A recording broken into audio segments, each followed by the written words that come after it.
So, obviously, if you're watching this, you know that Ryan Butler is probably the nicest fucking guy out there.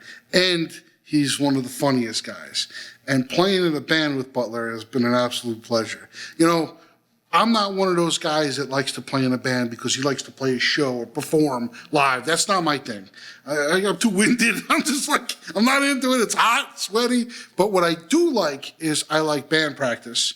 And I love going in the studio. Sitting down in the studio, putting together what the camaraderie of your friends can do together to put out an album together is, to me, that is the best. Whether it's a demo, whether it's an actual album, the whole thing, the whole process of writing together, that camaraderie to me is my favorite. But it doesn't hurt to be in a van with a bunch of guys that are a lot of fun, and you know, you got a lot of good memories and things that you'll never forget. Because, you know, when you're trapped with a bunch of guys for an extended amount of time, especially with us, you know, you run out of things to talk about, so you just start to fuck with each other. Well, I think my favorite little run that I've ever done on touring or anything else was a 3-day run with Northside Kings that we did with Madball and H2O. It was 2004 as well. And I remember that it was that year because it was the year of my high school's 20th reunion. That was that weekend. And I'm like, I'm not fucking going to that. I'm not going back to Jersey. I'm going to play with Madball and H2O. That's a lot cooler. Now, Madball and H2O had a great path. They flew in from Japan to California. And the first show was Anaheim. The second show was Phoenix. And the third show was Los Angeles. That path wasn't as good for us because we had to literally leave, you know, drive from Phoenix to Anaheim, play Anaheim, drive back to Phoenix, play Phoenix, drive back to Los Angeles, play Los Angeles, drive back to Phoenix. It was tough. We were in my buddy Nate Dogg's van. Nate's fucking van is the biggest piece of shit van in the world. It was like, there was no air conditioning. It was like red velour, I think, inside. Everybody smoked in the van. It just smelled like a shithole. And, you know, he had these bucket seats that would like roll. Like he fucking sliding around and shit in the van and just turn all of a sudden. It was like the worst. But we're grateful to have any vehicle to go anywhere. So we do these couple shows and, you know, right away, you know, Butler's still the newer guy in the band. We're fucking with him a little bit. I don't know where we were, what gas station, but we pulled off somewhere in California, and Butler's like, I gotta take a shit. And he runs into the bathroom, and I get this brilliant idea to fuck with him where, you know, I run in there, and there was like a little floor drain by the stall that he was in, and I started to fucking piss on the floor, you know, mostly into the drain, but around his feet where now he's on the toilet, he's got to do the hover move and pee's getting everywhere and he's yelling, who's doing that? And I'm like, hey, a little present for you, Butler, a little present for you. That was also the weekend I found out about the shocker. And I mean, I was walking around, hey, the shocker. I just kept doing that over and over. Hey. So the first night, Anaheim, we stay at Tommy Quiet. He's got a friend that lives somewhere near the venue, and a couple, really nice couple, they put us up. And I'm not sleeping on the floor. I can't even imagine doing this shit today, sleeping on the floor like we used to in bands.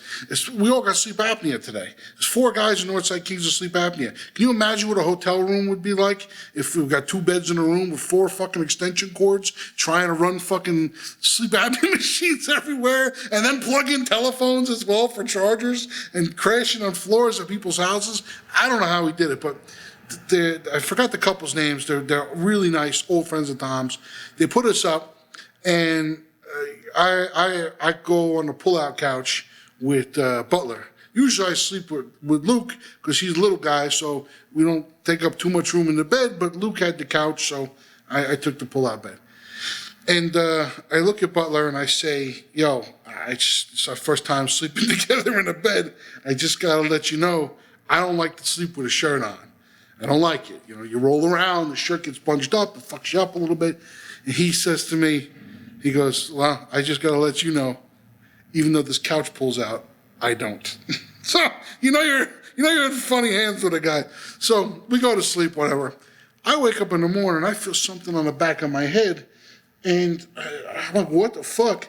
And I open my eyes, and Butler's laying in the bed, you know, next to me on the other side, but there was a little dog little Boston Terrier dog was licking my head like a salt lick. And Butler was like wide awake, just looking at me with the one eye and just laughing. And the caveat to this whole thing is he's got his shirt off too. I'm like, what the fuck? You didn't tell me you were taking your shirt off. At that point, maybe I would have kept my shirt on. He's just a fun guy, and he's one of those guys that you have a good time with. The last part of those shows, we played Los Angeles, and I don't really smoke weed, and I don't drink much. I got vertigo, so what happens to me is I get confused. Do I have vertigo? Am I a little drunk? Am I a little high? I can't handle it, especially the weed. I mean, it's not my thing. But we were backstage, and one of the guys in Madball had a fucking joint that looked like he got it from Tommy Chong. It was this fucking huge spliff. So I was like, all right, I'll smoke a little of that. And I felt pretty good. I was sitting down, and then I had a couple beers as well. By the time I got up to get ready for us to start to go set up to start playing, I was like off balance. I was all fucked up. I walked out of the backstage area, and then this girl was back there with some guy, Tia Tequila. I don't know if you know who she is or remember her. She became like a crazy juggalo or some shit, and like a racist skinhead. Or I don't know what the fuck. Tia Tequila went nuts. But I was like talking mad shit to her, like just kind of being a dick to her. And the guy got a little mouthy with me, and I was just kind of laughing it off. Whatever, hey, get the fuck out of here. Hey, he's doing the shocker again. Hey. So we play this show, and halfway through the set, Butler lets me know, he goes, hey, look at that on the side of the stage. That's Juliette Lewis, the actress, Juliette Lewis. And, Natural Born Killers. She's just in a ton of fucking movies that I loved back in the day. So we get done playing. I tell you, I don't really sober up at all during the show. Like I still I feel a little better. I'm not as dizzy, but I definitely still felt like shit. And Butler's like, hey, Juliette Lewis, go say hello. So I woke up, we're off the side of the stage, and Juliette Lewis kind of jumps in my face, and she throws up the metal horns, and she goes, you guys were fucking awesome, It goes like this to me, and I'm still kind of stoned, and I go, like this, and I throw the shocker up in her face, like right in her face, and she just kind of went like this, and I was so embarrassed. I walked away, and then Butler was like, you just threw the shocker up in her face. I'm like, it just happened so fast. I wasn't ready, whatever. And later on that night, I kind of felt guilty, and I went and apologized to Juliette Lewis for my bad behavior. She was there because it turns out she had a band. It was pretty good, too. Juliette Lewis and the Licks, I think they were called, and one of the guys in H2O were in the band with her, so she came really to see H2O, happened to see us while we were there, and met this big jerk, and that was about the craziest part of the rest of that night. But that whole little string was great, and Butler, he's one of those guys that, like I said, you love.